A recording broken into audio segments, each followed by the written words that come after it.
151 ቀን ሆኖናል በእግዚአብሔር ጸጋ የተወደዳችሁ የመጽሐፍ ቅዱስ ንባብ ቤተሰቦቻችን ይሄ መስከረም 1 ላይ የጀመርነው ከዘፍጥረት 1 የተነሳው እስከ ጳጉሜ 5 ራዕይ 22 የሚዘልቀው የመጽሐፍ ቅዱስ ንባብ ጉዟችን ነው። ዛሬ በኢዮብ መጽሐፍ ላይ ነው ያለነው።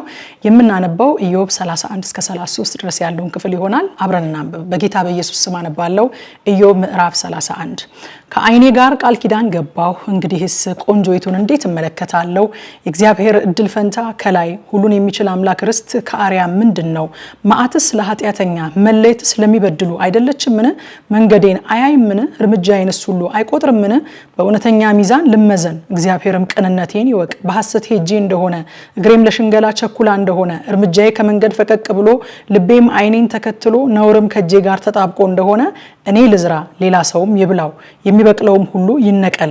ልቤ ወደ ሌላይቱ ሴት ጎምጅቶ እንደሆነ በባልንጀራዬም ደጅ አድብቼ እንደሆነ ሚስቴ ለሌላ ሰው ትፍጭ፣ ሌሎችም በእርሷ ላይ ይጎንበሱ። ይህ ክፉ አበሳ ፈራጆችም የሚቀጡበት በደል ነውና፣ ይህ እስከ ጥፋት ድረስ የሚበላ እሳት ቡቃያዬንም ሁሉ የሚነቅል ነውና።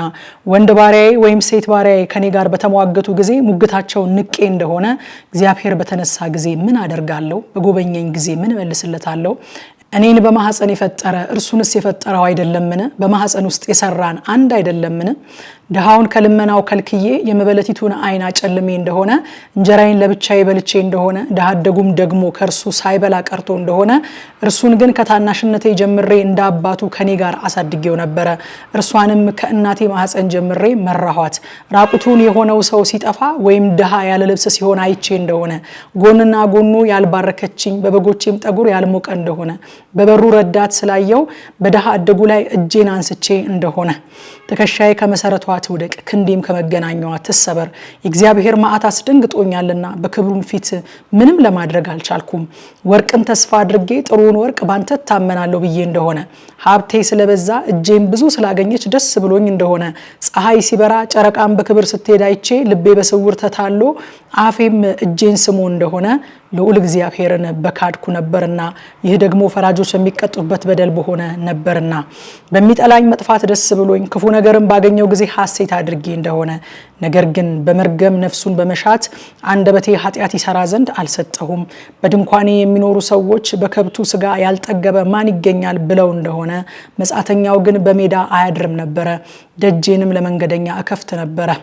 በደሌንም በብብቴ በመሸሸግ ኃጢአቴን እንደ ሰው ሰውሬ እንደሆነ ከአሕዛብ ብዛት ፈርቼ የዘመዶቼም ንቀት አስደንግጦኝ ዝም ብዬ ከደጅ ያልወጣው እንደሆነ የሚያዳምጠኝ ምን ነው በኖረልኝ። እነሆ የእጄ ምልክት ሁሉን የሚችል አምላክ ይመልስልኝ። ከባላጋራዬ የተጻፈው የክስ ጽሑፍ ምን ነው በተገኘልኝ። በትከሻዬ ላይ እሸከመው አክሊልም አድርጌ በራሴ ያስረው ነበረ። የእርምጃዬን ቁጥር አስታውቀው እንደ አለቃም ሆኜ አቀርብለት ነበረ። እርሻዬ በኔ ላይ ጮሃ እንደሆነ ትልሞቿን ባንድ ላይ አልቅሰው እንደሆነ ፍሬዋን ያለ ዋጋ በልቼ የባለቤቶችንም ነፍስ አሳዝኜ እንደሆነ በስንዴ ፋንታ አሜኬላ በገብስም ፋንታ ኩርንችት ይውጣብኝ። የኢዮብ ቃል ተፈጸመ። ኢዮብ ምዕራፍ 32 ኢዮብም ራሱን ጻድቅ አድርጎ ነበርና እነዚያ ሶስቱ ሰዎች መመለስን ተው። ከራም ወገን የሆነ የቡዛዊው የባርክኤል ልጅ ኤሊሁ ቁጣ ነደደ። ከእግዚአብሔር ይልቅ ራሱን ጻድቅ አድርጎ ነበርና ኢዮብን ተቆጣው። ደግሞም በኢዮብ ፈረዱበት እንጂ የሚገባ መልስ ስላላገኙ በሶስቱ ባልንጀሮቹ ላይ ተቆጣ። ኤሊሁ ግን ከርሱ ይልቅ ሽማግሌዎች ነበሩና ከኢዮብ ጋር መናገርን ጠብቆ ነበረ። ኤሊሁም በእነዚህ በሶስቱ ሰዎች አፍ መልስ እንደሌለ ባየ ጊዜ ቁጣው ነደደ። የቡዛዊውም የባርክኤል ልጅ ኤሊሁ ተናገረ፣ እንዲህም አለ፣ እኔ በእድሜ ታናሽ ነኝ፣ እናንተ ግን ሽማግሌዎች ናችሁ። ስለዚህ ሰጋሁ፣ ዕውቀቴን እገልጥላችሁ ዘንድ ፈራው። እንደዚህም አልኩ፣ ዓመታት በተናገሩ ነበረ፣ የዓመታትን ብዛት ጥበብን ባስተማረች ነበረ። ነገር ግን በሰው ውስጥ መንፈስ አለ፣ ሁሉን የሚችል የአምላክ እስትንፋስ ማስተዋልን ይሰጣል። በእድሜ ያረጁ ጠቢባን አይደሉም፣ ሽማግሌዎችም ፍርድን አያስተውሉም። ስለዚህ ስሙኝ፣ እኔ ደግሞ ዕውቀቴን እገልጥላችኋለሁ አልኩ።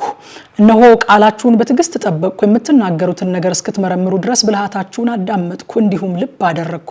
እነሆም በእናንተ መካከል ኢዮብን ያስረዳ ወይም ለቃሉ የመለሰ የለም።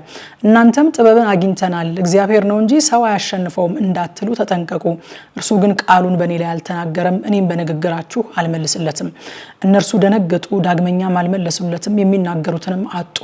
እነርሱ አልተናገሩምና ቆመው ዳግመኛ አልመለሱምና እኔ በትዕግስት ተጠብቃለሁና እኔ ደግሞ ፈንታዬን እመልሳለሁ ዕውቀቴን እገልጣለሁ እኔ በቃል ተሞልቻለሁና በውስጤም ያለ መንፈስ አስገድዶኛልና በተሃ ጠጅ እንደተሞላና ሊቀደድ እንደቀረበ አቁማዳ ሊፈነዳ እንደማይችል እንደ ወይን ጠጅ አቁማዳ እነሆ አንጀቴ ሆነ ጥቂት እንድተነፍስ እናገራለሁ ከንፈሬን ገልጬ እመልሳለሁ ለሰው ፊት ግን አላደላም ሰውንም አላቆላምጥም በማቆላመጥ እናገር ዘንድ አላውቅምና ያለዚያስ ፈጣሪ ፈጥኖ ከህይወቴ ይለየኝ ነበር ኢዮብ ምዕራፍ 33 ነገር ግን ኢዮብ ሆይ ንግግሬን እንድትሰማ ቃሌን ሁሉ እንድታደምጥ ለምንሃለሁ እነሆ አፌን ከፍቻለሁ አንደበቴን በተናጋይ ተናግሯል ቃሌ የልቤን ቅንነት ያወጣል ከንፈሮቼም የሚያውቁትን በቅንነት ይናገራሉ የእግዚአብሔር መንፈስ ፈጠረኝ ሁሉን የሚችል አምላክ እስትንፋስ ሕይወትን ሰጠኝ ይቻልህ እንደሆነ መልስልኝ ቃልህን ማዘጋጅተ በፊቴ ቁም እነሆ እግዚአብሔር ፊት እኔ እንዳንተ ነኝ እኔ ደግሞ ከጭቃ የተፈጠርኩ ነኝ እነሆ ግርማዬ አታስፈራህም እጄም አትከብድብህም በጆሮዬ ተናግረሃል የቃልህንም ድምጽ ሰምቻለሁ እንዲህም ብለሃል እኔ ያለ መተላለፍ ንጹህ ነኝ ያለ ነውር ነኝ ኃጢአት የለብኝም እነሆ ምክንያት አግኝቶብኛል እንደ ጠላቱም ቆጥሮኛል እግሬን በግንድ አጣበቀ መንገዴንም ሁሉ ተመለከተ እነሆ አንተ በዚህ ጻድቅ አይደለህም እግዚአብሔር ከሰው ይበልጣል ብዬ መልስልሃለሁ አንተ ለቃሌ ሁሉ አይመልስልኝም ብለህ ስለምን ከርሱ ጋር ተከራከራለህ እግዚአብሔር በአንድ መንገድ በሌላም ይናገራል ሰው ግን አያስተውለውም በህልም በሌሊት ራእይ አፍላ እንቅልፍ በሰዎች ላይ ሲወድቅ ባልጋ ላይ ተኝተው ሳሉ በዚያን ጊዜ ሰዎችን ጆሮ ይከፍታል በተክሳጹም ያስደነግጣቸዋል ሰውን ከክፉ ስራ ይመልሰው ዘንድ ከሰውም ትዕቢትን ይሰውር ዘንድ ነፍሱን ከጉድጓድ በሰይፍም እንዳይጠፋ ሕይወቱን ይጠብቃል ደግሞ ባልጋ ላይ በደዌ ይገስጸዋል አጥንቱንም ሁሉ ያደነዝዛል ሕይወቱም እንጀራን ነፍሱም ጣፋጭ መብልን ተጠላለች ስጋው እስከማይታይ ድረስ ይሰለስላል ተሸፍኖ የነበረው አጥንት ይገለጣል ነፍሱ ወደ ጉድጓድ ሕይወቱም ወደሚገድሏት ቀርባለች የቀናውን መንገድ ለሰው ያስታውቀው ዘንድ